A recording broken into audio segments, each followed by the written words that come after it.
स्वागत आहे तुमचं स्वाद घरचा मध्ये। आज मी तुमच्यासाठी रॉयल मखाना खीर घेऊन आलेली आहे। ही खूप सोपी आणि चविष्ट रेसिपी आहे। सुरुवात करूया आपल्या रेसिपीला। आहे त्याच्यामध्ये मी अर्धा चमचा तूप टाकणार आहे आणि जेव्हा आपलं तूप गरम झालं तेव्हा आपण त्याच्यामध्ये अर्धा वाटी मखाना टाकणार आहोत। आता आपण त्याच्यामध्ये अर्धा वाटी मखाना टाकणार आहोत। ते आपण व्यवस्थित भाजून घेणार आहोत। जेव्हा आपले ते मखाना असा थोडासा कडक झाला तेव्हा आपण ते काढून घेणार आहोत। मखाना आता आपला व्यवस्थित भाजला गेलेला आहे तो। आता आपण तो एका वाटीमध्ये काढणार आहोत। त्याच्यामध्ये परत आपण त्याच्यामध्ये थोडंसं तूप टाकून थोडेसे ड्रायफ्रुट्स टाकणार आहोत। मी इथे घेतलेला आहे काजू, बदाम। हे व्यवस्थित आपण भाजून घेणार आहोत।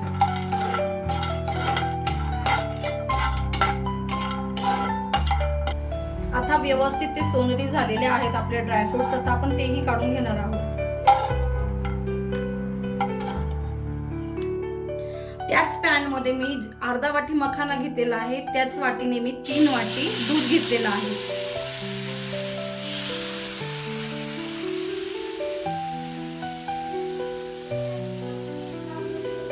हे दूध आपल्याला 2 मिनिटं आपल्याला हे उकळू द्यायचं आहे। तोपर्यंत आपण ते ड्रायफ्रुट्स आणि मखाने भाजून घेतलेले आहेत त्याची आपण जाडसर पेस्ट करणार आहोत।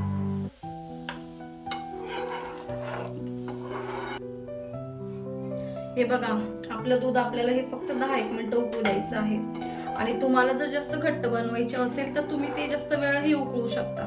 त्याच्यामध्ये मी फुल क्रीम वापरणार आहे, ज्याच्याने आपली खीर लवकर घट्ट होईल। 2 मिनिटं झालेले आहेत। त्याच्यामध्ये आपण इलायचीची थोडी पावडर टाकणार आहोत आणि त्याच्यामध्ये मी ते मखाने आणि ड्रायफ्रुट्स मिक्सर मधून काढून घेतलेले होते तेही त्याच्यात टाकणार आहे।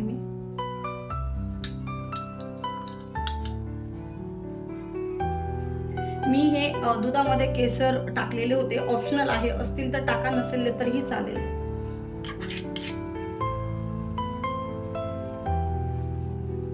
आणि व्यवस्थित हे मिक्स करून घेणार आहे। मिक्स करताना व्यवस्थित मिक्स करा। त्याच्यामध्ये जे बबल्स असतात ते व्यवस्थित मिक्स करून त्याच्यामध्ये मी 3 चमचे साखर टाकलेली आहे। तुम्ही तुमच्या आवडीनुसार साखर टाकू शकता, तुम्हाला जेवढं गोड कमी लागतं तेवढं।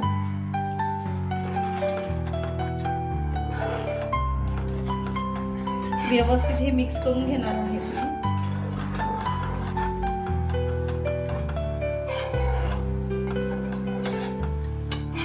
मिक्स करताना नेहमी चारही बाजूने मिक्स करा, ज्याच्याने की ते पूर्णपणे व्यवस्थित मिक्स झालं पाहिजे ते। याच्यामध्ये मी अमूल फ्रेश क्रीम घेतलेली आहे, त्याच्याने आपली खीर अजून क्रीमी होईल आणि टेस्टही खूप छान लागेल। हे व्यवस्थित मिक्स करून घेणार आहे मी। आता आपली खीर तयार आहे। आता आपण याच्यात ड्रायफ्रुट्स टाकून सर्व करूया।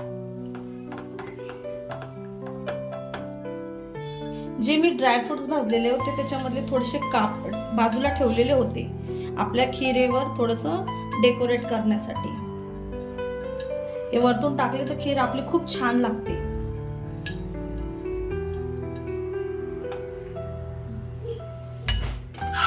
हे बघू शकता किती क्रीमी आहे। आता ही आपण मस्त व्यवस्थित सर्व करून घेणार आहोत। तुम्ही ही घरी सहजपणे बनवू शकता आणि खूप कमी साहित्यात बनवू शकता। पाहुणे आल्यानंतर ही खीर केल्यानंतर तो खूपच छान। मी आता याच्यात आवडीनुसार ड्रायफ्रुट्स कवर प्लेटिंगला खूप छान आणि मस्त मजा। आणि याच्यात थोडेसे मी हे घेतलेले आहे, किशमिश आणि थोडासा पिस्ता घेतलेला आहे।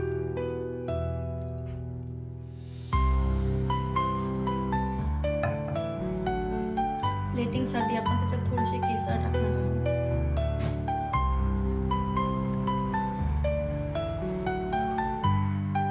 बघू शकता किती क्रीमी आणि किती टेस्टी आहे. व्हिडिओ आवडला असेल तर चॅनलला लाईक सबस्क्राईब करायला विसरू नका. चला तर मग भेटूया पुढच्या अशाच नवीन व्हिडिओ.